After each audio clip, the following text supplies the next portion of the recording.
Hello, everyone, and welcome to the FOWE podcast, Fans of Wrestling Everywhere podcast. I am Deron Land. Along with me is Chandler. Good to be here. Let's talk some wrestling. Rick Alvarez. At this point, does anyone care if CM Punk comes back? I mean, I'm more excited to see AJ Lee. I'd like to see AJ Lee, but CM Punk would be okay with me too. I doubt he'll ever come back anytime soon, though. He burned a lot of bridges. Lots of bridges. Also joining us is Ashley. Wrestling. We like wrestling. That's why we're here. We're a bunch of geeks that like to collect toys, but we also like to talk about professional wrestling as well. We're huge pro wrestling fans. Some of us, if you watched the very first episode of FOWE, you know a little bit about us and our backgrounds. I've done some helping out in the independent scene. Ashley's been a wrestler herself. So we've got some well-rounded perspectives here on the pro wrestling industry, and we're going to be talking a lot about our opinions and our thoughts on some things. We're going to be talking about tonight on the heels of the very first ever WWE Great Balls of Fire pay-per-view. Probably one of the worst named pay-per-views I could think of in recent history. But it had a decent card. So we're going to talk a little bit about that. But before we get to the... What's that? Did it, though? It had some good spots. But before we get to that, we're going to talk about some topical stuff with a current events theme. We're going to talk about some things that we've watched recently and our thoughts on that, and kind of interact based on that. If you are a fan of the FOWE podcast, you can follow us on Twitter at FOWE podcast, FOWE_podcast. Please follow us on there. Shoot us questions, comments, whatever you'd like. Just don't hate us on there, please. We're new, so we're trying to get our feet underneath of us and get a good show going. Also, we are now, as of this recording, available on iTunes, Google Play Music Store, and Stitcher Radio. So if you are wanting to listen to the audio-only version of this podcast, we are available on those outlets as well. Please like, subscribe, and share our podcast if you're a fan of us and fan of professional wrestling.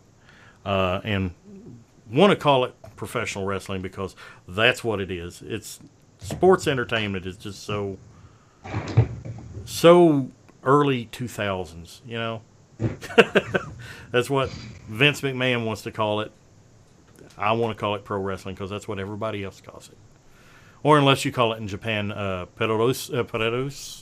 Lucha Libre. Yeah, Lucha Libre, yeah. That's what they call it in Japan. Yeah. Lucha. Totally. So, Chandler, what have you been watching lately? So, since the last time we talked, Ashley and I, we actually went to a local show up in Dayton, Ohio. The local promotion is Rockstar Pro. They had their monthly pay-per-view. So they had a lot of tying up loose ends of storylines. Saw some good matches there. Mr. 450, who I believe has been on 205 Live, he was there. Kiki Taro was there, who was a pretty famous, heck, we got a t-shirt, pretty famous Japanese comedy wrestler was there. So that was a lot of fun. We also watched both nights of the U.S. New Japan G1 tournament, which I believe was the 2nd and 3rd of July. That was great. And then other than that, I didn't really catch much of the lead up, the Raws or SmackDowns leading up to Great Balls of Fire, but we did catch that last night as well. So that's kind of what we've been up to. Ashley, did I miss anything that we've been? Well, I feel like you're a little stretching it a little bit for me. I watched most of the Chi one. He's trying to steal my thunder there with the Rockstar Pro. And then also, besides on top of that, I've been kind of just following what's been going on with Women of Honor recently for Ring of Honor. It's been a big deal for me because my mentor in Wisconsin was recently invited to wrestle for Women of Honor. So she had her first debut for Stacey Shadows. She wrestled against Mandy Leon, and she also wrestled against Kelly Klein, and then those got put up on the Ring of Honor site and on their Twitter and on their Instagram over the last 2 weeks. So that's been exciting for me to watch, and I've been trying to kind of follow what's been going on with Stacey because it seems like she's getting a big push right now. So it's really exciting for me to see that for her. If you're listening to this, everyone should watch that match. Stacey Shadows is criminally underrated. Yeah. She spends most of her time wrestling guys up in Wisconsin. Wow.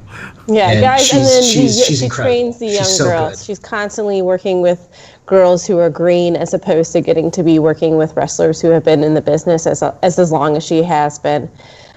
So when you get to see her wrestle someone like Kelly Klein, who's been wrestling for quite a while, it's really amazing to see her and see what she's capable of. You know, was it the Mae Young contest or tournament Classic. or classic? Yeah, that the WWE's coming up with here very shortly. It kind of makes me wonder if some of those people aren't going to get a call. And that's actually so this past weekend, because I was hoping that Sergey would be able to be on. Sergio, sorry. That last weekend in Berwyn was Rise, which is the women's development seminar and talent pool for Shimmer. And then it was Shimmer weekend. So the Friday night, there was a seminar with Dr. Tom Pritchard. From the women who attended that seminar, they were invited to have matches that night. And then Shimmer was also there, so they could pick from that talent. And then they may wrestle on the Shimmer roster for Saturday and Sunday. And from the information that I had, or from a conversation I had with Samantha Heights when we were up in Rockstar Pro, was that because of a lot of the women are being called up to the Mae Young, it's actually been giving other wrestlers the opportunity to get on these other promotions. So it's kind of exciting to see what's going on. it sounds like a lot of those Shimmer girls are going to be wrestling in that Mae Young tournament, which means there's open spots to fill. Well, so. it's just, I think for me, it's exciting. It's just with the Mae Young, with all the excitement about women's wrestling, it's giving just all the promotions out there, women more opportunities to wrestle for different promotions and kind of get their name out there. So it's a neat time for that. Is anyone interested in seeing a women's Royal Rumble? Because I keep waiting for that. Yes. I would love to see an entire, I think that's one reason why I'm excited about the Mae Young is I would like to see a full women's roster show, because WWE at this point has enough talent to do something like that.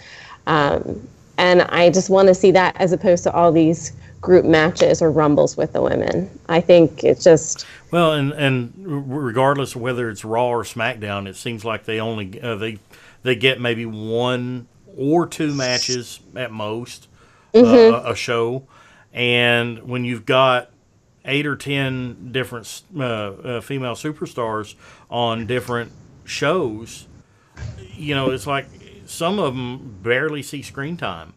If they do, it's like somebody, you see them backstage, or they come out and interfere, or they have this big battle royal, or like the gauntlet match we saw, which I have to admit, I don't know if you guys saw this. Did any of you see the gauntlet match with where Nia Jax went almost all the way, and then it ended with Sasha Banks winning it to go to the... I saw a clip, but I didn't get to see the whole match. We saw the promo package. Yeah. Nia Jax, I was not impressed with her ring skills and everything up until this match. She gave herself some legitimacy with that match. It truly was. Rick, what have you been watching? I've got at least 2 kids that I know of, so I haven't been watching much. You've been watching them wrestle. Yeah, I actually sat down today to watch Great Balls of Fire. I found myself fast forwarding through some of it, and I sat down with my 5-year-old, and I made her watch the Braun Strowman Roman Reigns match to see if she'd get into it. She's been doing jiu-jitsu for a couple years, so I've been trying to get her into watching this with me. Nice. I'm not done with you yet. Yeah, but I think they are. So They went a little you over saw the it, top with and- that ending, in my opinion. Yeah. Overall, the last 2 weeks of Raw and SmackDown, I've just kind of been fast forwarding through a lot of it. Well, to be honest, especially the commercials. We're pre-recording this episode right now as Raw is on the air live. Thank God for DVR. But I almost prefer watching it via DVR just simply because there's a lot of forgettable parts on it. Mm-hmm. There are, and I'm actually looking forward to Raw. I always look forward to Raw the night after a pay-per-view. Yeah. So I'm looking forward to Raw tonight, and then I'm also looking forward to catching the G1 special. It's on my hit list. Yes. Now, I don't want to, since you haven't seen the G1 special. No. We can talk about it. I mean, we can talk about it. I don't want to totally spoil it for you, but the US. I heard they wrestle. Yeah, the US G1 special was absolutely top notch from first match to the last match. Both shows, part 1 and part 2. I'm thankful that the NJPW World, we was actually able. If you subscribe to that, you were actually able to watch the second night as it happened, a full week before they actually broadcast it here in the States. Yeah. So that was actually nice, and it had there were some stars that really stood out to me. Ishii, he reminds me of Rick Steiner back in the day. I don't know if you guys feel the same way. I remember that. That's going on. Steiner Brothers. Yeah. Stone Pitbull. Mm-hmm. The Stone commentary on it. It seems people are mixed on the commentary. Well, you had good old JR doing the commentary, and he is JR. I love JR. I love listening to him. He's got to throw in the slobber knocker here and there, and the weird JR-isms that he has. I know he referred. By God. Well, there's also there was a moment that Kenny Omega was wrestling his first match in the G1 or the U.S. Tournament title tournament, and as he was on the outside, Jim Ross said he looks wilder in the eyes than a pet coon. And I just sat there and I just started laughing. I'm like, only you, JR, only you. But then you have moments whenever he would actually flub up people's names or totally not remember whose names they were, especially as they're coming out. He's like, this is, and he'd pause for a second. He had to look it up to see who it was. Right. That was a little humorous. But yeah, all I in think all, some it of wasn't terrible. Some of the performers were criticizing them for not knowing the names, and I guess Stone Cold was backstage. Yeah, Stone Cold was backstage. Yeah.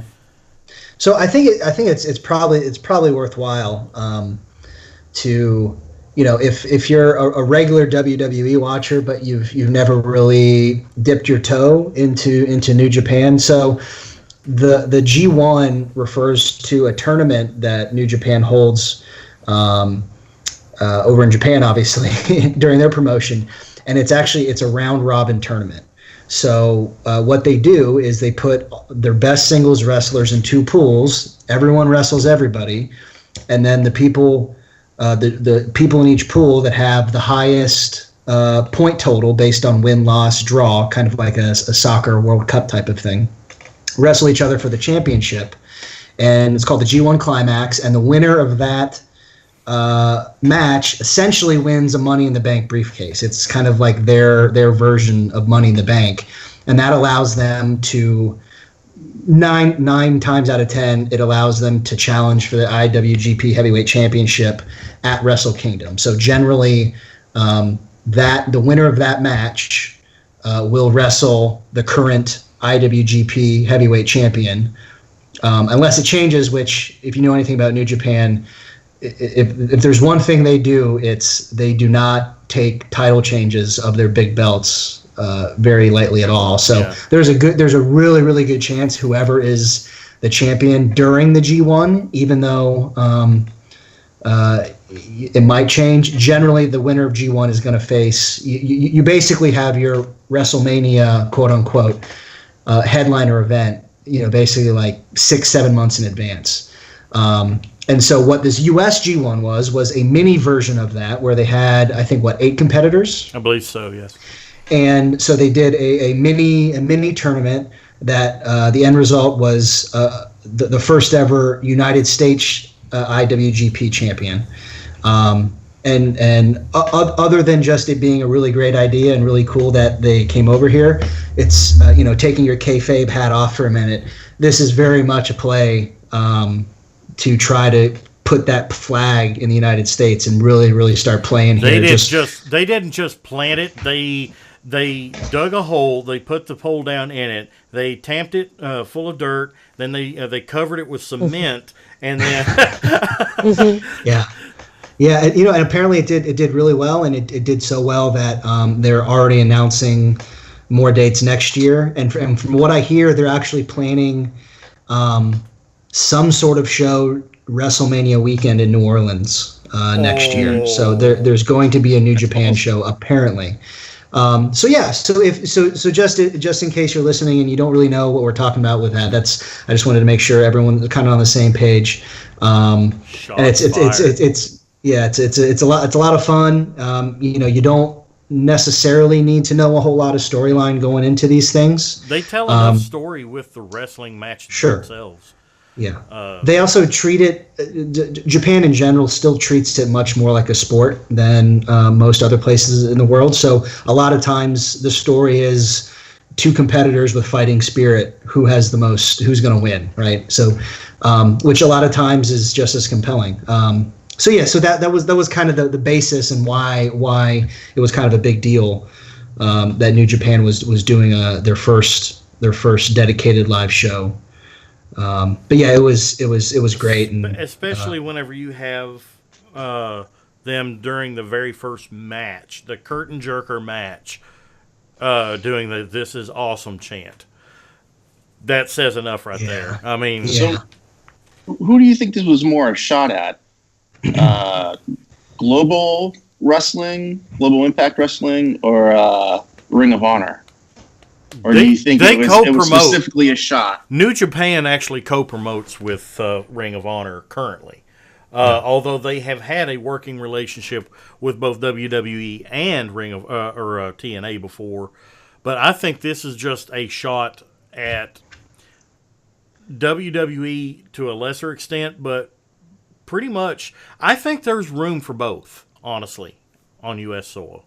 Because the 2 products are so disparate in their in their style. You have your fans that love the more soap opera style that the WWE puts out, and then you have your fans like a lot of us. They like the matches more. They want to see more quality matches. Honestly, for some foreshadowing here, the Great Balls of Fire Samoa Joe versus Brock Lesnar, while it was an okay match, I felt gypped, honestly, because it was so freaking short.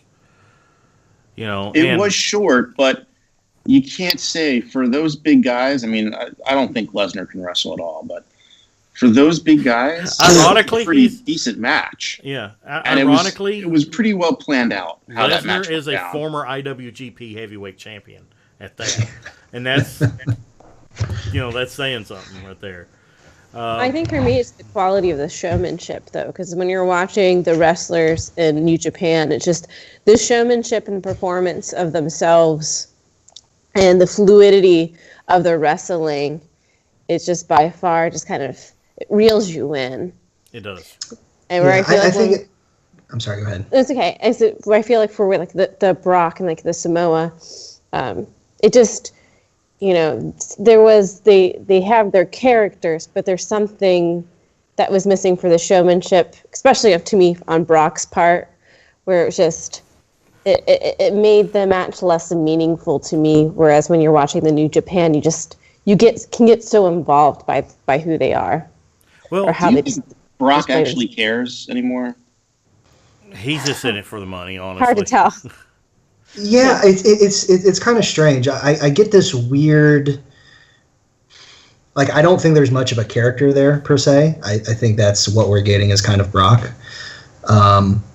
But there is this weird, like, I try not to read too much of the dirt sheets just because it's a spiral I don't want to go down. Yeah. But, there were some things said, like, after the match that Brock was actually really, really excited about the match and was really happy and really, really liked working with Samoa Joe, which part of me is like, okay, well, if it's a guy just cashing a paycheck, then why does he care? Like, why? It wouldn't matter if he had a good match. So I think he cares to the degree that making him, when he wrestles, it's special because he doesn't wrestle all that often. But beyond that, I'm not sure he's really looking to make sure, to see what Meltzer gave him, right? Like, here's a question, everyone. Is Brock worthy enough to have the that 30-day rule lifted? I think it hurts the brand. I really, really do. Oh, I agree. Not having a active champion, one that just shows up maybe once a month, every other month or so, yes, it's awesome whenever his ring music finally hits and he pops around that corner and, there he is. It's like, oh my God, the champion is here. At the same time, you've got to ask yourself, why should I be saying the champion is finally here? The champion should be visible, and who cares if he defends it every 30 days? But as long as he's out there furthering the storyline and character, to me, working with Samoa Joe, he was showing they had some really good build-up. All that build-up for a damn 10-minute match. That's why I felt gypped. It's like... But and they ended on a cliffhanger so that there'll be a rematch in some form. Yeah. But I don't know if Brock is worthy enough, if he still has what it takes to be that special event type of guy that comes in. At the beginning of the match, they said it's been what? It's been since WrestleMania since he wrestled? Yeah. That was April. Yeah. I think they need to have Brock at least compete on Raw at least once a month. Even if it's just a throwaway match like they typically do, him come out there and if somebody gets interferes with him or somebody might he just goes out and decimates somebody and like a toy. I think it would benefit if he actually was competing at least once a month. That would help with it, but I think it's really, really hurting not just the Raw brand but WWE by having a, as it were, part-time champion. Yeah, an absent champion. Yeah, unfortunately, I don't think that aspect of it is particularly, WWE creative's decision. I think Brock has the type of sway because I think he does pull those type of pay-per-view numbers and is the only person that can do that. And he's kind of dictating, saying, hey, listen, I'll give you these many dates. I'll show up this many times. Here, whatever you want me to do. Tell me what days to show up, and I'll show up. But I'm not showing up any more than this number of days. So, I think that aspect is probably hurting it. I don't mind it not being visible all the time, but I think I agree. I think I would like at least some sort of monthly monthly defense, just to kind of, whet the appetite just enough to let you know he's there, but not enough to like, I wouldn't care if they threw Bo Dallas up against him and he go out and tell Brock, you need to believe, and Brock just say, you know what, ring the bell, F5, 1, 2, 3, go back to the back. At least he's made a statement of some sort in the ring within a certain amount of time. Right. It's just detrimental. Well, that leads me into asking another question. Recently, in a non-televised match, we had a title change. Mm-hmm. AJ Styles has defeated the U.S. champion Kevin Owens at a MSG, Madison Square Garden, house show. Now, granted, MSG has been perennially, for decades, the WWE's home, as it were. They if they have a big house show, it is at Madison Square Garden. It's not unheard of for a champion to lose a title match at Madison Square Garden. One that comes right off the top of my head, Bob Backlund versus Diesel. Diesel basically comes out, 7 seconds, jackknifes Bob Backlund, pins him for the WWF title. I want to say this was 95, 94, 95-ish. That may have been earlier than that. Yeah, so it's not unheard of this happening. But what do you guys say about this not being a televised event? That they change hands, especially building up to a pay-per-view where Kevin Owens was supposed to defend the championship. Granted, now it'll be AJ Styles, but what do you guys think, Ashley? Well, I want to hear you first. Yes. So I actually find it really exciting that they did that.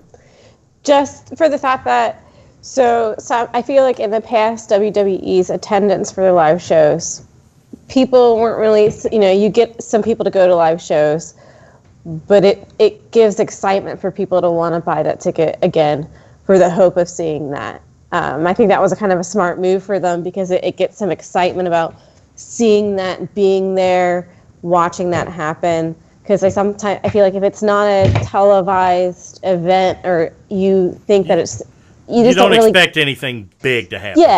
Yeah. So I think that was actually kind of a smart move for WWE. Well, some of the biggest moments, most, I guess, game-changing moments in wrestling history have happened at house shows. The curtain call, if I recall, was at a Madison Square Garden house show.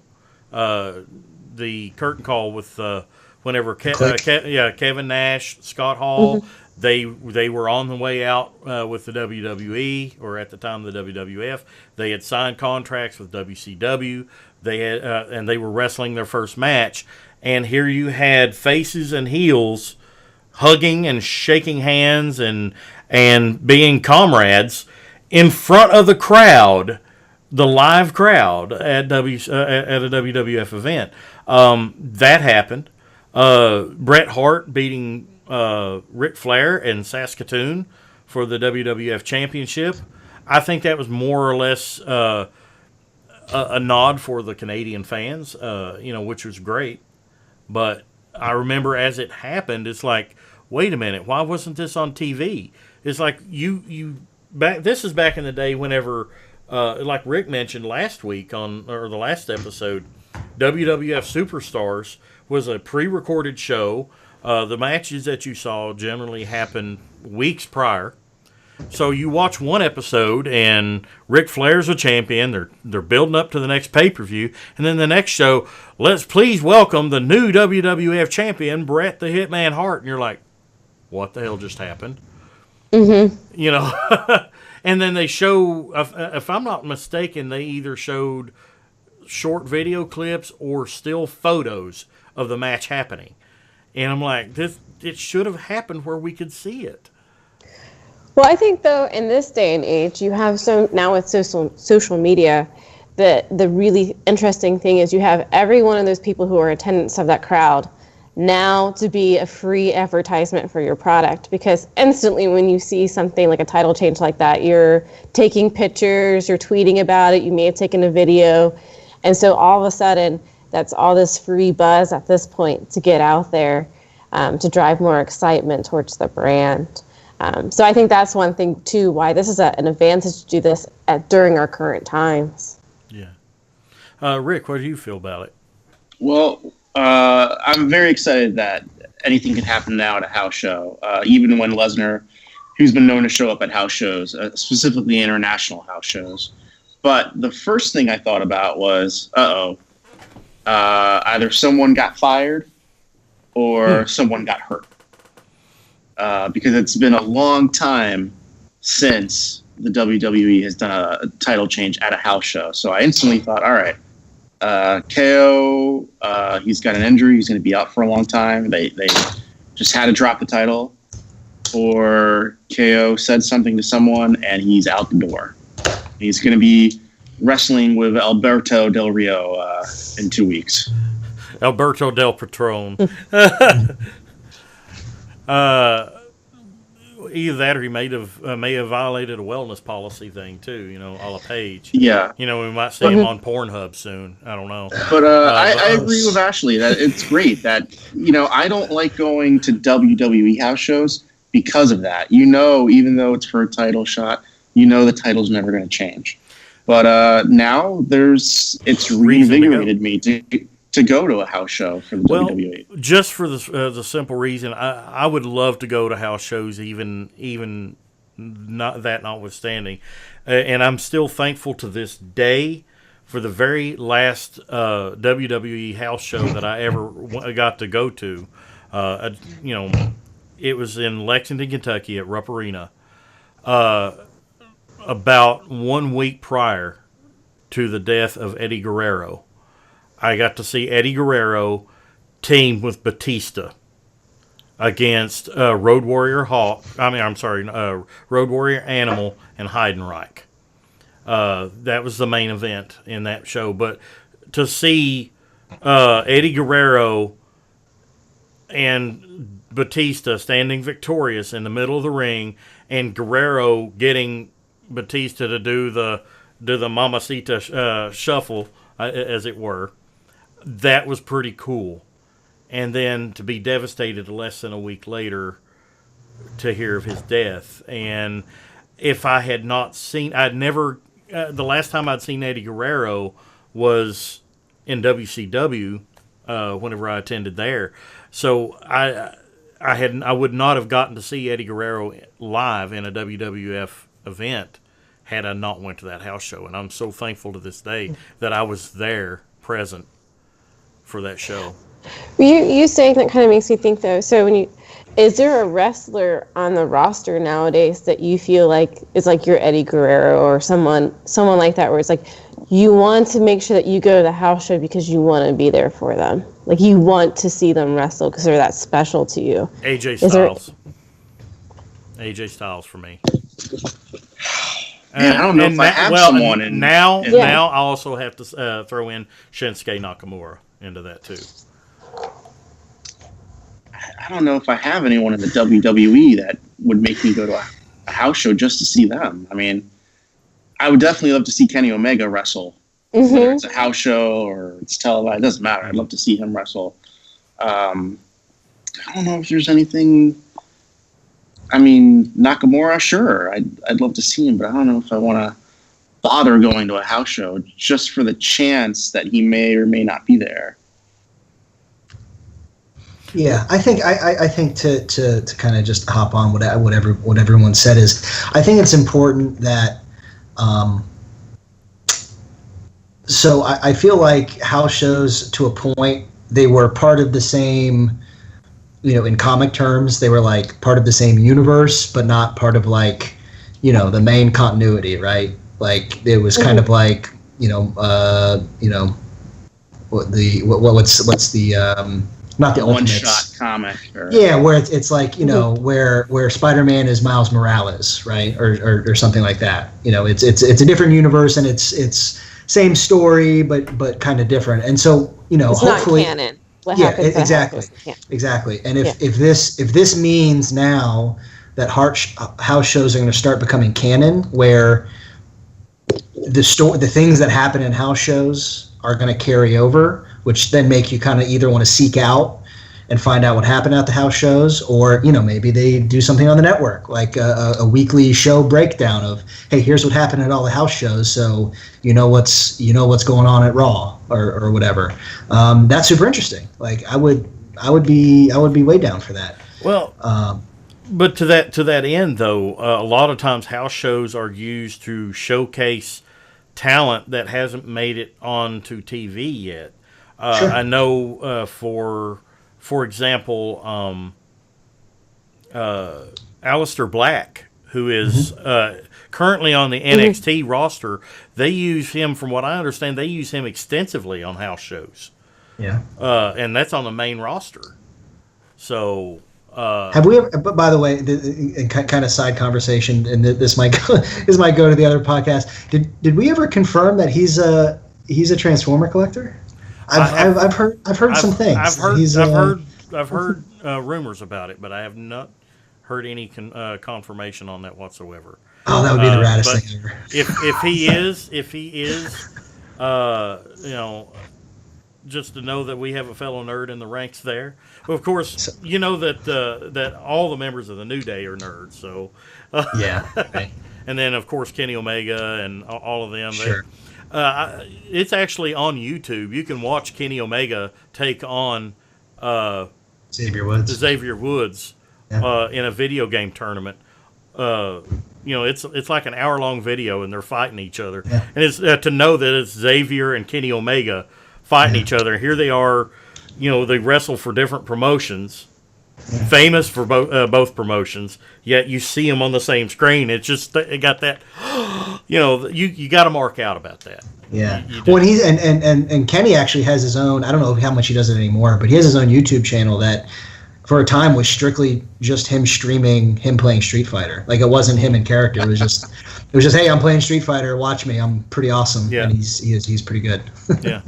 All right, sorry. And you also, while we're on the term, or I mean on the subject of talking about YouTube channels, check out the Young Bucks channel, The Elite.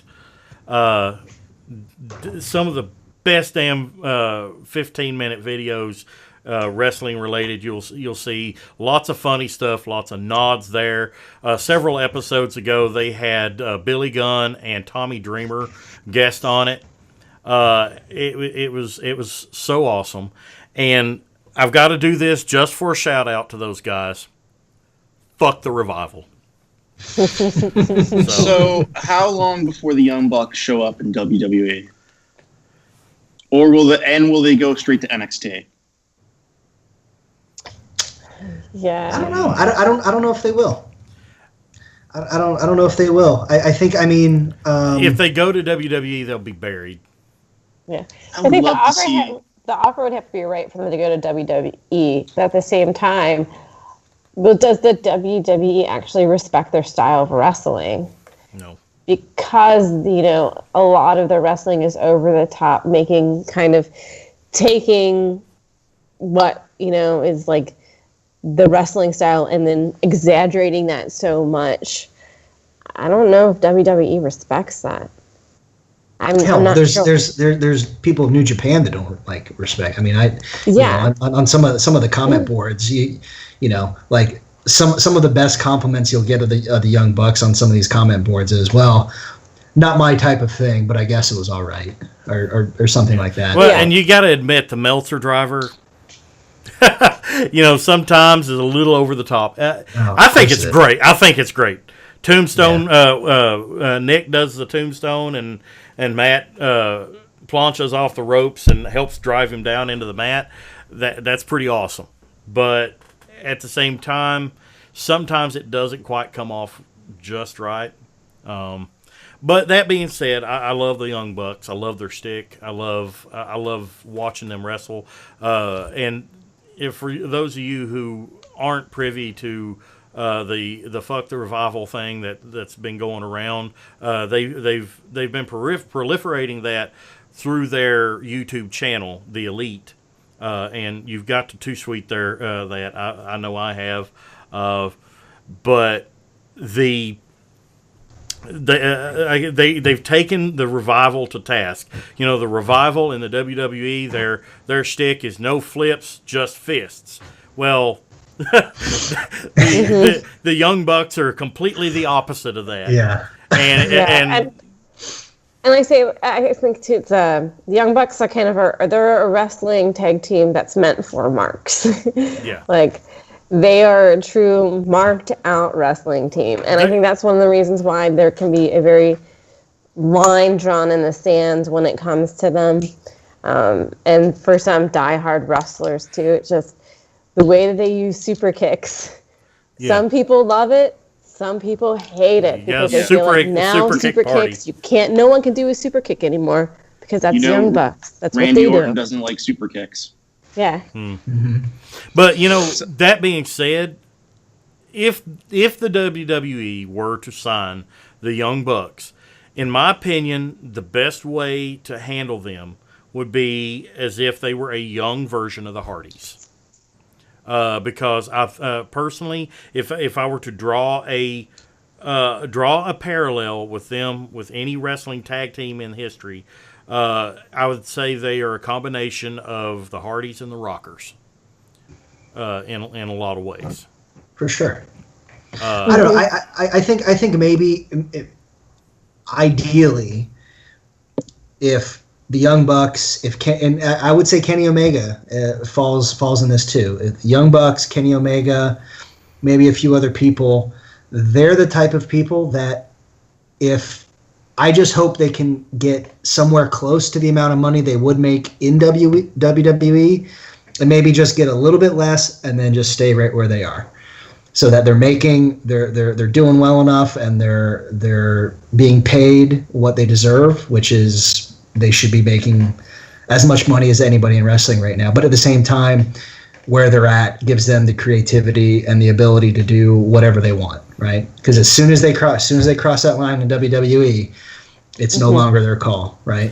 Well, you got to also understand too, and this topic itself was actually addressed in another recent episode of The Elite. They had about an hour's worth of question and answer from fans. Fans would message in questions via their YouTube channel while they were broadcasting live, and they were asking. One of the questions that was asked was, Cody was there with them. And they asked Cody, do you like New Japan better or do you miss the WWE? He said, and this might have been just covering his own ass, but he was happy where he is. He's making money doing what he's doing now. He's happier now than being Stardust, a glorified jobber in the WWE. And Kenny Omega is the same way, you know.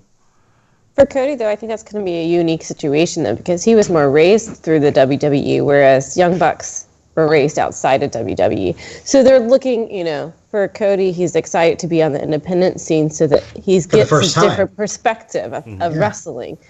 So I think that that's a little bit of a different kind of comparison to see somebody outside of it wanting the WWE, because there's a lot of wrestlers who go into wrestling because they hope that that's where they're going to be. Well, and the thing is, Kenny Omega actually had a shot. He had a tryout with the WWE several years ago. He was in, I think, Georgia Championship Wrestling whenever it was a developmental territory for WWE. And it just didn't pan out. But granted, he has gotten a lot more skill, a lot wiser, and a lot more over since then. So, it's a whole different ball of wax. Well, since we're talking about Cody, it made me wonder, is there anyone else in the WWE who would benefit from being released? Austin Aries was just recently released. Mm-hmm. He was pretty much working as a jobber to Neville. Mm-hmm. And I'm an Austin Aries fan, and I'm kind of glad that he's going to be on the independent circuit again. I'd like to see him show up in New Japan. I think Absolutely. I think New Japan would make him skyrocket. I could see him being a top dog in New Japan. Yeah, I don't think if the worst thing that happens to you, if you're already a name and then you go to WWE and it doesn't work out, like I don't think this hurt Austin Aries at all, right? Like I think if anything, more I'm not people, worried about it. he's going to be able to command much more money now taking independent bookings than he probably did before. So even though it didn't work out, and maybe they didn't leave on the best of terms with him being classified as, a cruiserweight when, Kalisto is wrestling heavyweights or whatever. Maybe that didn't work out, but I think at the end of the day, as long as it doesn't ruin someone's career, I think for the most part, if you go there and then doesn't work out and you leave, I think they're going to be fine. So I'm in the same boat. I'm kind of excited that Austin, I wish it would have worked out, but it sounds like he asked for his own release. So it's something that he wanted. And hopefully he'll be, hopefully he's 100% healed up and can take independent bookings and is, if he comes anywhere in the Midwest, I'll go see him. I'd love to see him on the indie circuit now. But to answer your question, as far as anybody that I would like to see that's on the WWE main roster right now, if they were to be released, what I'd like to see, and if they went to Ring of Honor or New Japan, I don't want them to go to Impact Wrestling because that just seems to be where they go to die.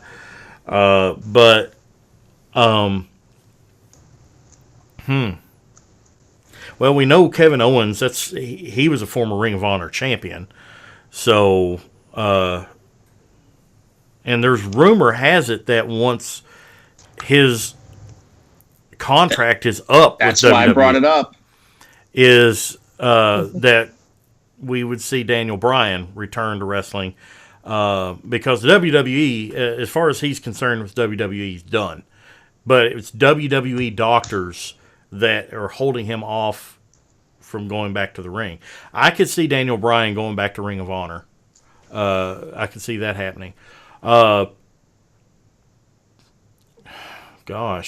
Yeah, I would. I really don't. I would, if there's any, so like, there's that class of people that I think have a legit shot to make it in WWE, and therefore I kind of don't want to see them leave because I want to see if they can become the next Stone Cold, if they can become the next Rock. So we're talking AJ Styles, we're talking Kevin Owens, people like that. But then Baron there's someone. Corbin.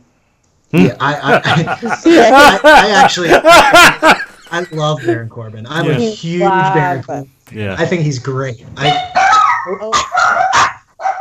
Sorry. See, even your dogs think he's Even great. your dog is laughing at Baron Corbin. Your dog was saying, "Bitch, please." Yeah. But I think even though, and maybe we can segue this into some what happened last night. Even though he had a great match last night, I think Cesaro is never going to get to the level that he could be capable of. And I think in Ring of Honor or New Japan, he could leave and be the guy tomorrow. I think the same way. Cesaro could be a guy. You don't think so? No, I think Cesaro, it's only a matter of time before. You think he'll make it? I think he will make it in WWE. Yeah, I hope so. Absolutely. I think he'll be a top guy. He's probably overdue. So is Bray Wyatt. He had a very short run as champion. I'd love to see him as champion again. Well, he just needs to lay off Pipe and JoJo, and he'll. I mean, he's too distracted right now. If you noticed last night in the pay-per-view, they did not make eye contact in any way, shape, or form when he got in the ring. I was just sitting there chuckling the whole time. Well, why would he? He's a god. Why would he acknowledge a mere mortal in the ring? And it's funny. Cody Rhodes, his wife. She was the ring announcer, Styles. I forget what her first name was now, but she was a ring announcer on SmackDown for the longest time, and now to see her as basically Cody's valet, as it were, on some of these shows, just it's like whoa, Yeah. Randy Rhodes. That's right. And Rick, just to be clear, I'm not saying I don't want Cesaro to succeed in WWE, but I think it's that type of guy that I would, if it's not going to work out, I would like to see that type of guy who's a tweener, he's just so good, just like a savant in the ring. Just an absolute general. He would be great. What about some of the people that are basically floundering in WWE and they're scrambling? The Ascension. Well, not just the Ascension, but they're trying. The WWE is scrambling to try to figure something out. And you look at Bo Dallas and Curtis Axel. Does any of those guys? Does any of those guys have any chance in Ring of Honor or New Japan? I think they would have a chance if they wanted to. I just think that you're talking about second and third generation guys, WWE talent, right? So I mean, it may get to a point where they're just like, okay, well, I'm done wrestling, but I'm a trainer now, right? Let me work in the performance center. Let me help. Let me be a Ashley. What's the agent? Let me help agent matches. Yeah. I don't know. I just think with Bo Dallas, I'm just waiting for him to go be with his brother. I'm just waiting for them to do their tag team thing, and it's like they just need to get to that eventually. Yeah. Well, I'm kind of the thing. The thing is like, didn't Ted DiBiase Jr. whenever he basically panned out, didn't he just retire from wrestling, or is he still doing independent dates? I don't know. You know what? I talked to his dad at Rhode Island Comic-Con 2 years ago, and he said at that point, it was 2 years ago, he's like, yeah, Cody still wrestles, but he's not punishing, or not Cody, Ted. He's not punishing his body as much as he used to. But yeah, I haven't heard much of. If I'm not mistaken, he's pretty much either he's semi-retired or fully retired. But see, the thing is Cody, whenever his Cody Rhodes gimmick basically failed and they repackaged him as Stardust, it just basically shoved him more under the rug. But he ran with it, and he did well as Stardust, in my opinion. But I love that brother thing. I love the Hardy Boys. I'm excited when Goldust and Stardust, that should have been called Dust to Dust, that tag team. Mm. And I'm excited to know that Matt Hardy has two boys, so that in 20 years we're going to get another Hardy Boys. That just I love it when the brothers come together. That's why I think Bo needs to be with Bray on a tag team. Well, for that matter, let's talk about the Briscoes. Do you think they would have a shot in the WWE? I mean, I think they were looked at, weren't they? I think they were looked at and almost signed, and then there was some stuff that happened behind the scenes. I think, and I might be stealing from a recent podcast I listened to. So if I'm totally copping, if you're listening and you're like, hey, you heard this from somewhere else, totally sorry, but I forget where I heard it. So apparently they are up to their necks in the family business, which is not wrestling. Like, apparently their family owns a chicken farm. Oh. And that's what they do. Like, that's their 40 hour, yeah, demon cock, right? that's their 40 hours a week, and it's a family thing. And then the Ring of Honor schedule allows them to still do this sort of thing. And apparently, I think I've heard that they were approached, and it was like they wanted them to go down to FCW, and it was basically like the family was like, no, you can't do that. You have to, you have Which to stay here. Which is a shame, because if they did well in the WWE, hell, they could sell their chicken farm and. Sure. Well, I guess it's all about what you want to do, right? If you're or what they're passionate about. I mean, some people just love cock. Right. Yeah. Yep. Which they absolutely love advertising for, like, prostate stuff. I think that there's an ad that they do. I can't remember what the company is for, but it's like for like a prostate check or something, and it is so funny to me. Ring of Honor has some pretty awesome sponsors. Yeah, TV I remember sponsors. that. And I'm just like, oh my god, it's brilliant. I'm so glad to see both Briscoes. All those C sponsors that won't advertise on WWE. So let's use that real quick to transfer into Balls of Fire, because before we do that, there's one other guy. There's one other guy I would love to see have a chance if he was released from WWE. I think he would be a stellar superstar in either Ring of Honor or New Japan, and that's Apollo Crews. No. They're going to keep him. They're going to keep him on WWE. They're going to let Enzo go now that him and Cass are done. He's just going to 205 Live. You know that. Yeah. They got a hold now. And then he's going to the unemployment line. What was Apollo's actual independent name, though? Again, I'm like, it's... Uha Nation. Yeah, I mean, he was pretty popular before he came to WWE already because of in the independent scene, so... But I think his stardom in the WWE would actually propel him to new heights in bigger feds like New Japan and Ring of Honor. I think one of the problems for Apollo is just the same. It's they don't know what to do with the black eyes, and then they just do this really weird character, and it doesn't work for Apollo. Mm-mm. It's just weird. His smile, his smile seems so freaking fake. I mean, just something about whenever he comes out, he's smiling like ear to ear as he's going to the ring, and you're like, why are you smiling?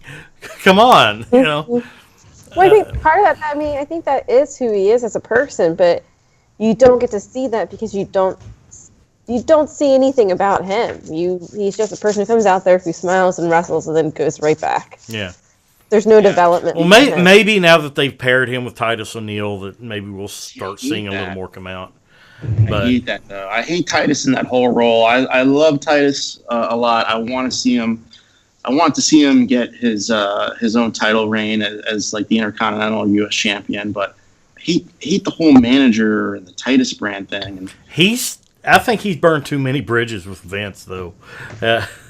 The whole thing, I think it was after Dusty Rhodes' passing, he grabbed Vince or something other as Vince was leaving the stage. This was like on Raw, and Vince was getting ready to leave, and he grabbed Vince to say something to him. And the way he grabbed Vince did not like it, and he got suspended. No, I remember that, and I think it wasn't just the way he grabbed it. It was that behind the scenes, it was a way that they joked behind the scenes, and then he did something in front of the camera that it diminished like the authority that Vince had. Yeah. And that's what he was actually, I think what had happened is he was actually trying to tell Vince to let Stephanie leave first because ladies first. Like he was trying to be like a gentleman sort of, but did it with the boss and on live TV. Yeah. So he got suspended. Yeah, that wasn't smart. But Rick, the segue you were thinking? So we were talking about, these commercials and stuff, and it got me thinking about promos. And the thing I remember most about last night's pay-per-view, except for, how short that Lesnar-Joe match was that great promo that Enzo cut at the beginning of the night. Only to get smashed. Yeah, that's why I think Enzo's done in that company. He's going to go to 205 for a little bit, and then I think he's going to kill it in Ring of Honor. That guy knows how to use a mic. He really does, and I think that's the only reason they're keeping him around right now. Can't really do much, especially against a guy like Big Cass. Mm-hmm. But he can talk, and he's got the gift of gab, and he's really good on the mic. See, I kind of absolutely love the finish of that match, or the near finish, I should say, for when Cass chucked him over the side of the ring.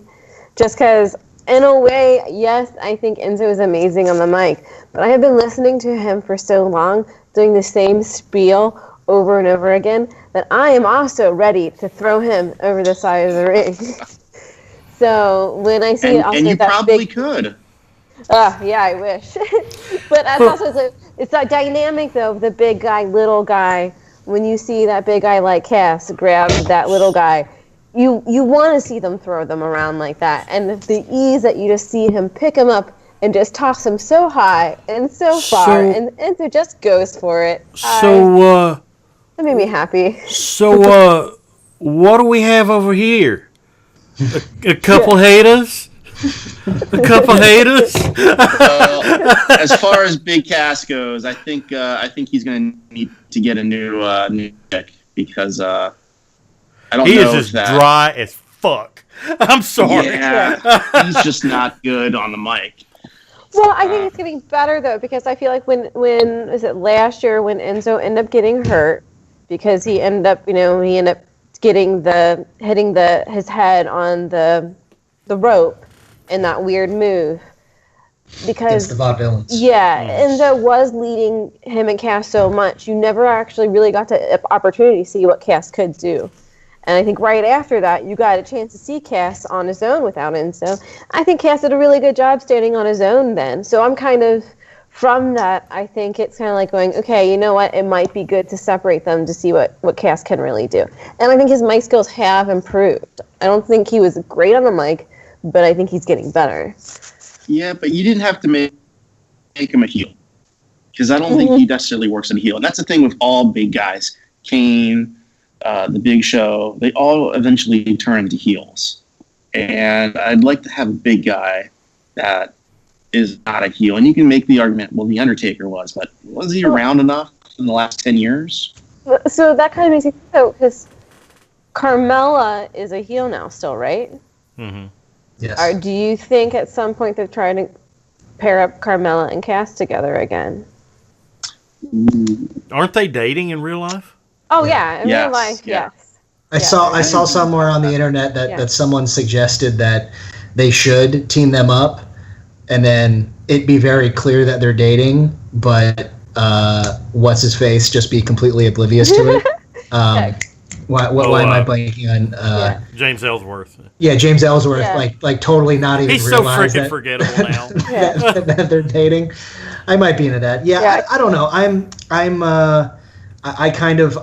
I always had trouble connecting with Enzo and Cass as like baby faces from the Jersey Shore because I think, and maybe it's just my age because of when the actual TV show came out, like there's nothing babyface at all about any of those characters. To me, they're all heels, and so it was very hard for me to connect. Wasn't Carmella's original gimmick in NXT like a Snooki knockoff? I think so. I mean, she was the queen of Staten Island, or so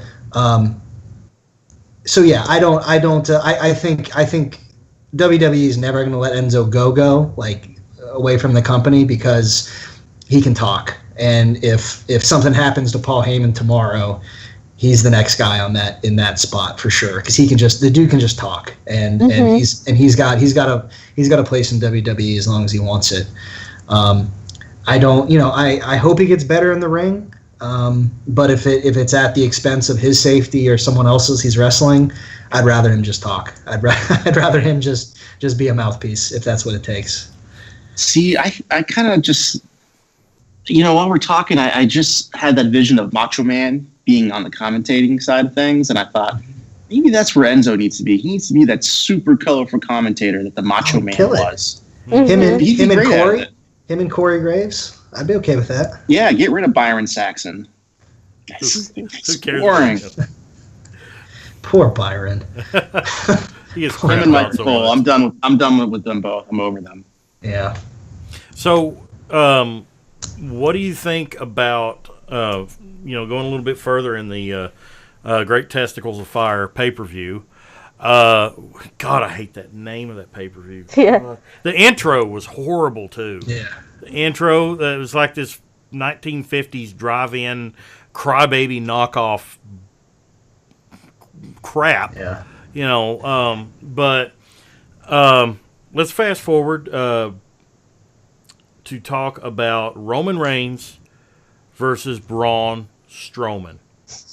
Now, the best part of this match to me actually was after the match ended, seeing Kurt Angle's reaction to the ambulance fiasco. Mm-hmm. That was absolute gold. But let's go back to the match itself. What did you guys think? Chandler. I have a really hard time when it comes to any Roman Reigns match. Join the crowd. I love the guy. Yeah, but here's the thing.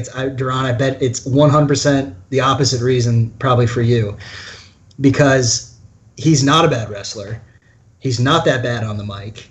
And I can't get into a match because everyone is so intent on hating him regardless of what actually happens that it's so hard for me to get beyond that. And I can't get myself to a point where I can kind of care, and I actually kind of feel bad for him because he's not bad. He's not a bad wrestler at all. I think he sounds like a total meathead on the mic. I can't. Well, he does, but I also kind of think that's not necessarily his fault. I think a lot of that is kind of piped into his ear and say, hey, listen, this is what you got to say, and so it's kind of a bummer when a crowd decides we don't like this guy regardless of whatever you do with him, because so essentially, he lost the match. He did the thing, he rear-ended the ambulance backstage, and then I guess on Talking or Raw Talk, I guess,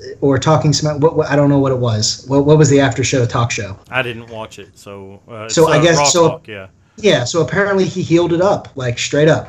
Like, making no bones about it. Like, so I think we may have actually seen the turn that we've all wanted for so long. And we're, full disclosure, we're recording this during Raw right now, so we don't exactly know what's happening. But if Roman comes out and is a heel, is the crowd booing him now, or are they cheering him? And if they are, I say totally and if they're cheering him, then what's the point? Like, he should be a heel. He should be a heel. Okay, are you going to boo him? Are you going to still boo him when he's a heel? No, we're going to cheer him. Well, there's no that I don't get it. But but that's the point, though. In pro wrestling, you're getting a reaction from the crowd, and as long as the crowd are totally enjoying what they're doing, I mean, John Cena has learned to live with it. He comes out and he loves the "Let's go Cena." Cena sucks. That's his spiel now. He's laughing all the way to the bank. Plus he's a top. Well, Kurt Angle too. He eggs on the "you suck, you suck." He used to hate it back in the day.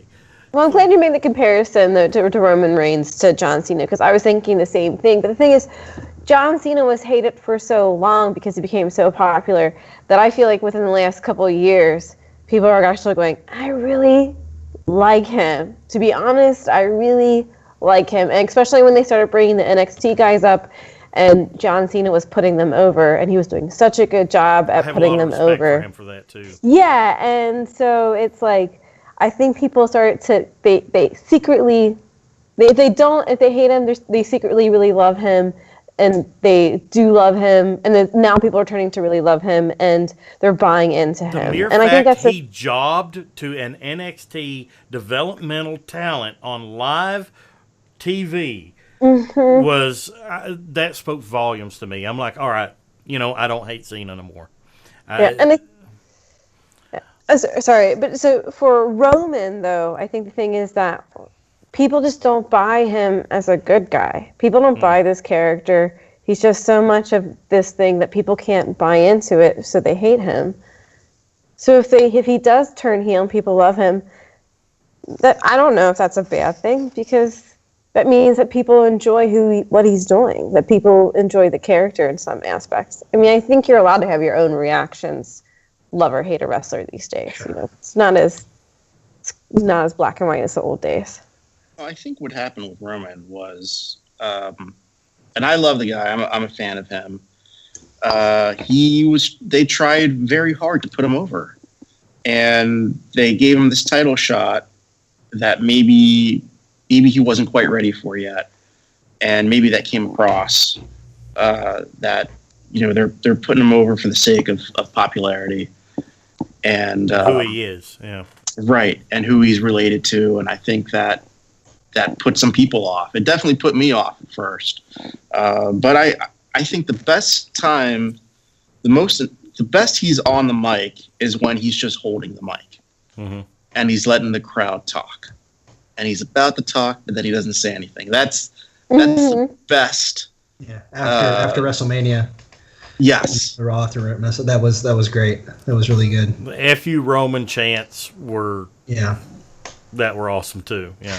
Yeah, I guess my real problem, and we could spend 3 podcasts talking about the whole Roman Reigns situation, but I think my problem with it is when I feel crowds are hijacking the show for the for the sake of kind of putting themselves over, and also, so like all this started back with the Royal Rumble that Daniel Bryan came back for. It was in Philly, right? And then he ended up everyone was like, yes, Daniel Bryan, he's back, he's finally going to do it. And then they had him lose, and then they had him go out at like 20 or something, and then the last 10, everyone was like, great, okay, Roman's going to win. And from that moment on, there was no winning with Roman Reigns. Like there's nothing he was going to do because the fans decided that it was Roman Reigns' fault that Daniel Bryan didn't get his second push. Well, what killed him for me was the fact that I don't feel like Rick alluded to. I don't feel that he earned it like a lot of these guys did. He didn't come out there and put in the blood, sweat, and tears that you say, like John Cena and several other people did. Kurt Angle had a meteoric rise, but he was also going on the heels of an Olympic gold medal run, a legit Olympic gold medal, and he really took to the wrestling, the pro wrestling, really quick.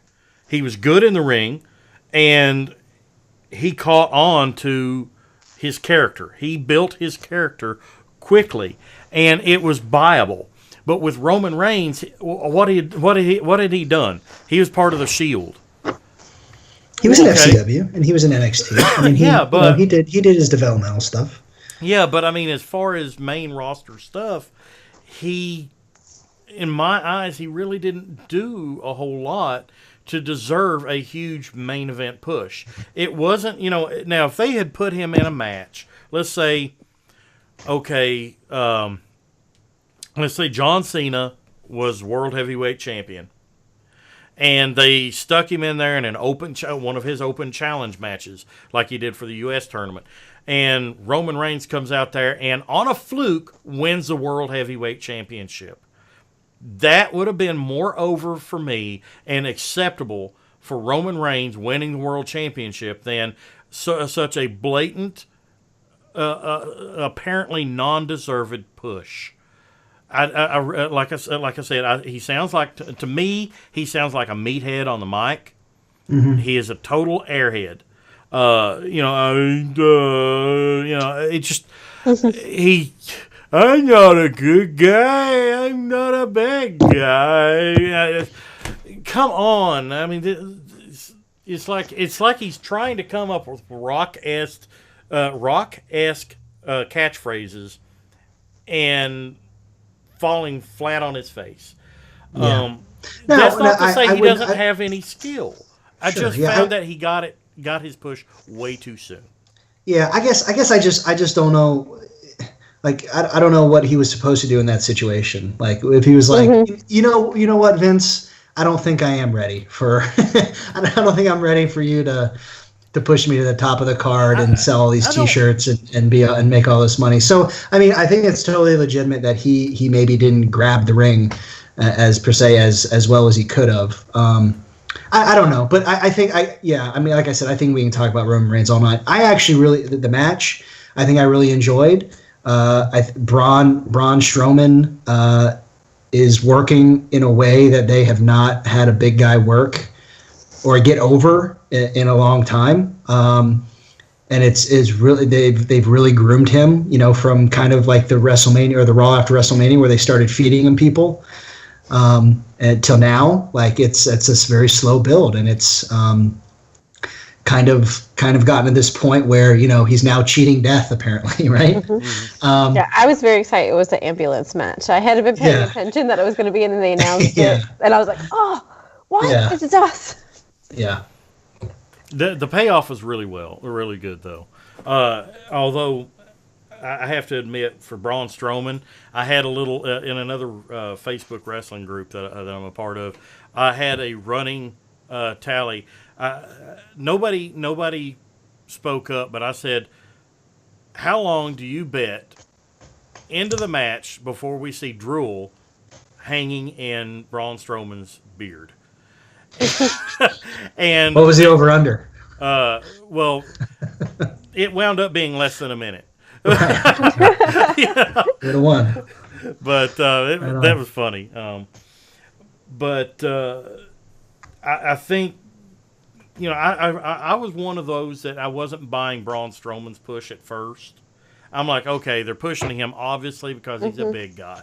But Braun Strowman is the antithesis of Roman Reigns, in my opinion. I think Braun Strowman is actually taking the ball and picking it up and heaving it over the top rope in Olympic style. I think he is doing really well. He doesn't have to say a lot on the mic. He says his stuff with actions, and I'm buying into Braun Strowman. What if this was the plan the whole time? Like, the whole reason they haven't turned Roman was because they had the long plan of doing the double switch and making Braun officially the face and Roman the heel. How bananas! I think that that's be? just a happy accident, though. Oh man, that would be so crazy if we found out that was the truth.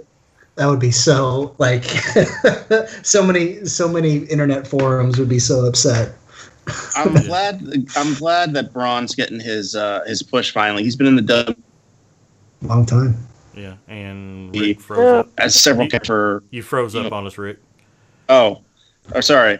I'm glad that Braun's getting a push finally because he's been in the WWE for many years as several different characters, and I'm glad that he found what works for him.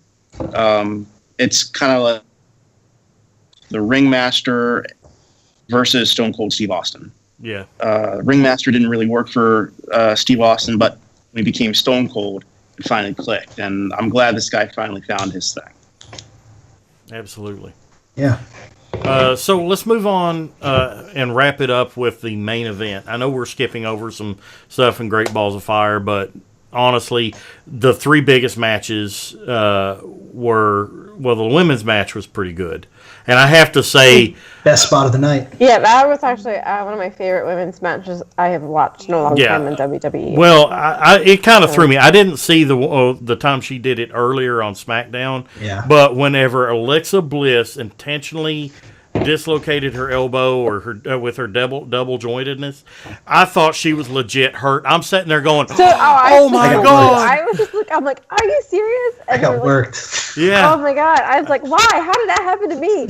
Sasha Banks sold it so perfect too, Yeah. because she had that like, "Oh god," you know. Yeah.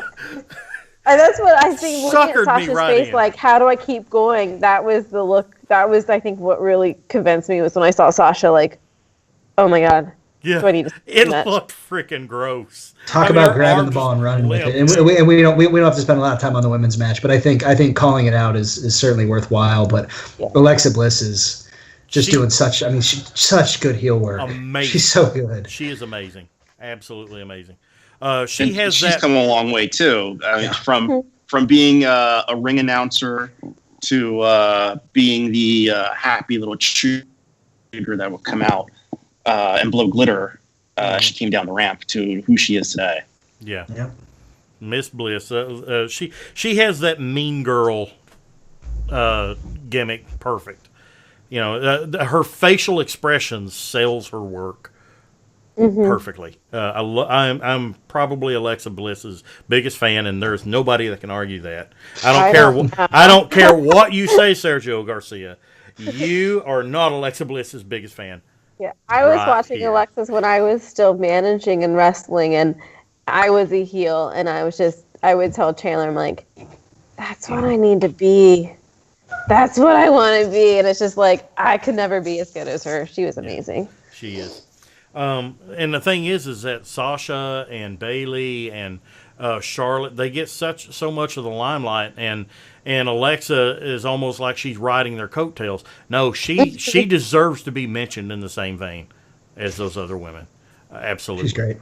But I think that's one reason why it makes her like character work is because of knowing that she's kind of riding that the coattails, that it makes it more powerful. It's like her championship reigns are like quietly under the spotlight, but when they're right in the spotlight. You know, that's what I love about it.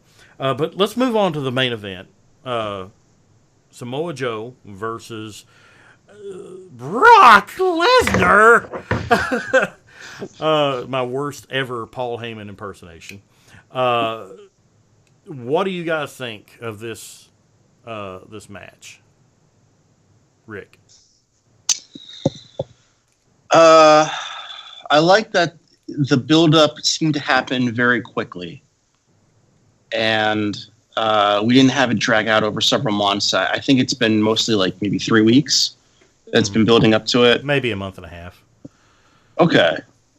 I thought the match was great for two big guys, especially for Lesnar, who has to be carried for a lot of the match. But it was short. It was a little. It's like the Goldberg-Lesnar match that you really look forward to it, but it's short. But this was a good match. It just didn't last as long as I needed it to last. But I thought it was choreographing was great. I would have loved to have seen some more of outside the ring work, some more chairs, or When the match started off, using the stairs. And I thought, yeah, the whole start of the match was great. That was absolutely how it should have started. And I was a little disappointed that Joe didn't win the title. Yeah. Chandler, what do you think? I think it was. I don't think it was particularly. There were times during the match where I started questioning, man, are they really going to put the strap on Joe? I think my biggest problem with the match is, I think maybe Brock Lesnar matches in general, at least the last couple, when he's like really trying to sell for people, is that the difference between him really selling and then looking super hurt, and then all of a sudden on a dime, like switching it and then being invulnerable and then F5ing for the win. It's like it's almost too drastic, I think, where it kind of takes me out of it a little bit. It seemed abrupt. It kind of takes me out of it just a little bit. And granted, I mean, I know like with a person like Brock Lesnar, like, you know, the only reason he's looking hurt anytime in life is because he's choosing to look hurt, right? I mean, so I get it, but it's almost like he's selling too hard, looking too hurt, and then all of a sudden getting up out of nowhere in a way that is not. If they had Joe suffer through, say, 3 F5s, it would have been more believable, in my opinion. Mm-hmm. Yeah, but I mean, I think overall, you know, a good, you know, they didn't bury Joe, that's for sure. Yeah. You know, they made him look tough, and I hope they follow through with keeping him on the top of the cards and kind of being one of the top guys. Overall, I enjoyed it. You know, I mean, it wasn't. I think having Joe attack him at the beginning was cool. Doing the table spot was pretty rad. And then, I think I'll let you talk about some of Brock's real work because when she started talking about I was commentating through that one a lot. I was getting kind of frustrated with Brock just because I think Brock is supposed to be such a beast. And I loved the opening.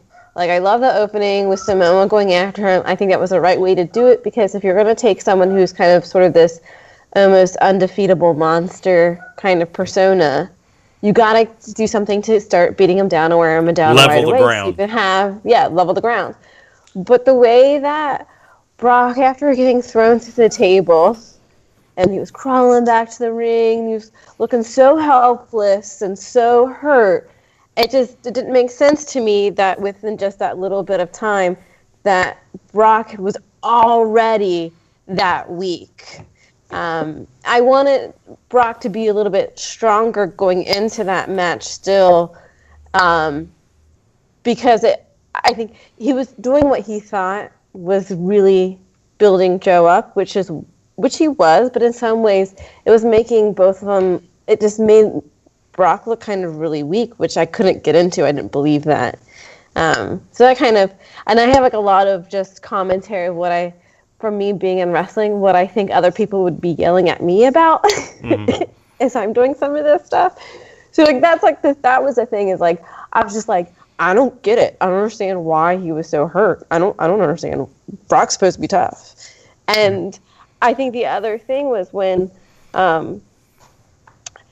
Samoa would kept putting him near the end when he was trying to do his finisher and he was trying to put him in the Cobra Clutch. Brock was just going completely limp. And I understand him being worn down. He's tired. He's trying to be put into a hole that's supposed to knock him out. But he should be doing something to fight back. This is Brock. Like, give him an elbow to the side. Try grabbing his head. Try doing something to get control of it. Don't just let your arms go limp and just be all spaghetti. Because that didn't work for me. That was something that kind of made me frustrated. He needed to wear Joe down some more to make it more believable that Joe would just get punished or just get pinned with one F5. Even if he, I said earlier, if he gave Joe 3 F5s, that would have made it more believable. It's like, okay, he was able to get Joe in an F5. Let's say he covered him. He covered him and he got a 1 count, and then he gave him another and he got a 2 count, and then he did it a third time, and that's when he got the 3. So that would have made it more believable, in my opinion. The whole match seemed abrupt. It was like it was going. They were telling the story, and then okay, it ends. Maybe I'm just spoiled watching New Japan Championship matches, because they tell a whole story. You don't really see 10 to 15 minute championship matches in New Japan all that often. But in WWE, it's not uncommon to see a 10, 15-minute title match, and the title change hands. I'm kind of used to seeing, longer matches. And since Brock has been champion, you just don't see that. It's been said in other wrestling groups, Brock's not capable of it anymore. I don't think that. I think he's fully capable of doing longer matches. It's just that he doesn't, because he doesn't have to. He's Brock Lesnar, and that's the way it is. And I almost wondered if their time got cut shorter though too, because of the whole ambulance thing went really long. It did. So I don't know. Then they threw in the whole jobber match. You heard that was my favorite match. Was Heath Slater? It was this 8-star match. Yeah, it was so good. But overall, I think this pay-per-view came across to me better than the Money in the Bank pay-per-view that SmackDown had. I didn't leave this pay-per-view, even though I felt that there were some things that wasn't quite the way I'd like it to have been. I didn't feel like it was a total waste of time to watch. I was at least entertained for the most part. It wasn't a horrible pay-per-view. I'm not saying it was a great pay-per-view. It was okay. It was good. It's not something that I'd sit there and tell people, oh, you don't need to watch that. It was garbage. Money in the Bank, I'm sorry, was garbage. That was to throw away the women's Money in the Bank match the way they did, to essentially have the same outcome, was stupid to me. And I think that's a lot of the problems, like with Austin Aries, going back to what we were talking about earlier, and tie it in. I think is that plus what happened at Money in the Bank and the finish to the Brock and Samoa Joe match is exemplary of WWE's booking. They have huge problems in their booking. I don't think they may have the storylines planned out, but the way they execute them through their booking leaves a lot to be desired, in my opinion.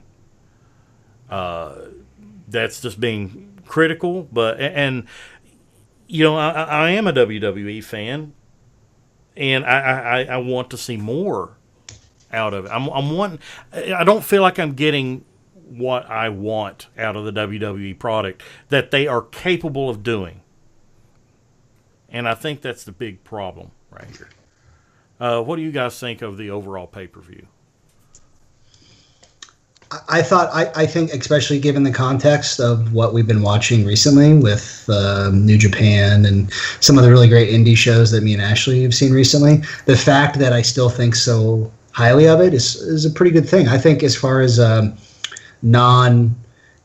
top 4 pay-per-view is one of their B pay-per-views, I thought it was pretty good. I enjoyed it. Do any of the matches really, or any of the matches better than any of them on G1? No, I don't think so. But it's also a different product, and it's kind of a different thing. So I enjoyed it. If every pay-per-view is around that quality, I think WWE is doing a really good job. That I think ties in perfect with what we said earlier to kick off the show. I think New Japan and WWE, like I said earlier, can coexist on U.S. soil because the product is so dissimilar. Yes, they're both forms of pro wrestling, but I think they can both have a aspect of survival. Hell, they could even co-promote and still coexist. Rick, did you say your piece about Joe and Brock? I forget. I did. Okay, I just make sure. So, what's your thoughts on the overall pay-per-view, Rick? It was all right. There was some stuff that I had to fast forward through. I hate the really long promos in between matches where they present the packages about all the build up to it. I just want to get to the match. It was okay, but I mean, it's not one of those pay-per-views I could see myself going back to watch over and over again like I do with Royal Rumbles or WrestleManias. Go ahead. And I found myself entertained by it. I would say it held my attention.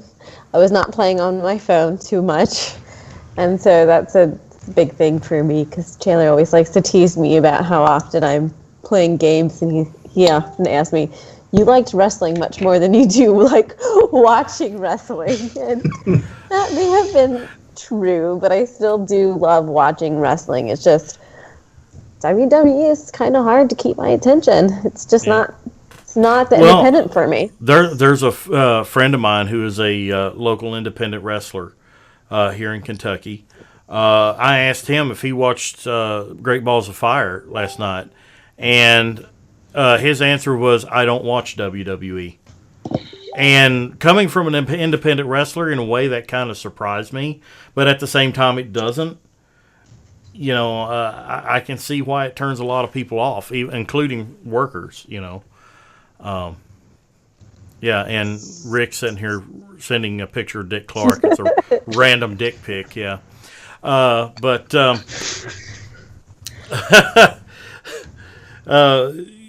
So Great Balls of Fire, I would rate, kind of middle ground, decent pay-per-view. There were some really good matches on there, but no standout matches. I guess we could universally say. I rated it 3 balls. That logo, even though they fixed it, still looked like a dick of 2 balls. Oh, sorry. Yeah, it's awful. There was one of the wrestling groups that, like I said, that I was following. Somebody kept referring to it as Satan's pecker. Yeah. But somebody put up a picture of Sasha, and she was in front of the grate, and it said Eat was balls. eat balls. Okay. It's probably one of the most Photoshop logos that they've ever created. Yeah. Well, then there was also Big Cass as he was coming out. Whenever he did his, he raised up his fist and everything. He was completely blocking out the C, so his Titantron read Big Ass. Yeah. So, some great moments, nonetheless. Well, we hope you have enjoyed this show of FOWE, Fans of Wrestling Everywhere podcast.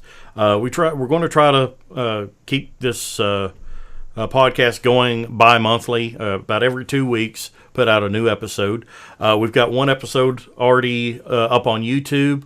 As I mentioned earlier, we're on iTunes, Google Play Music Store, Stitcher Radio. I'm sure there's other podcast catchers out there that are picking us up as we speak. So please rate us and subscribe. And most of all, help spread the word. We're brand new. This is only our 2nd episode. So we need you, the listener, to help get the word out there that you like our show. We're going to eventually try to get guests on here and, talk about things in a topical format. Maybe take current events like we did tonight, take current events and turn them into a roundtable topical discussion that even if you're listening to this podcast 5 years from now, will be still entertaining to you, the fans. We thank you for listening to this show. Check us out on our Facebook group at facebook.com/groups/FOWE podcast. That's all one word, no underscores or anything. FOWE podcast. You can email us directly at FOWE_podcast@tfylp.com. That way, if you have any comments or long comments that you would like to tell us, you can email them to us, or you can just tweet us at FOWE_podcast on Twitter. And if you say something that is relevant to what we're talking about, your comment may even be mentioned here on air. No, it won't. No, okay. No. So, with that, I would like to thank Chandler, Rick, and Ashley for joining us again this week. Who knows? Maybe Sergio might join us someday. He keeps telling us he's going out of country, so he had an excuse this week. He's packing up. He's trying to find out where Paige went. Yeah. Yeah. He's at the TNA tapings under a mask. Yeah, I saw that picture. That was hilarious. But join us next time for another FOWE Wrestling podcast. I am Deron Land. We'll see you next time, everybody. Good night, everyone. Wrestling.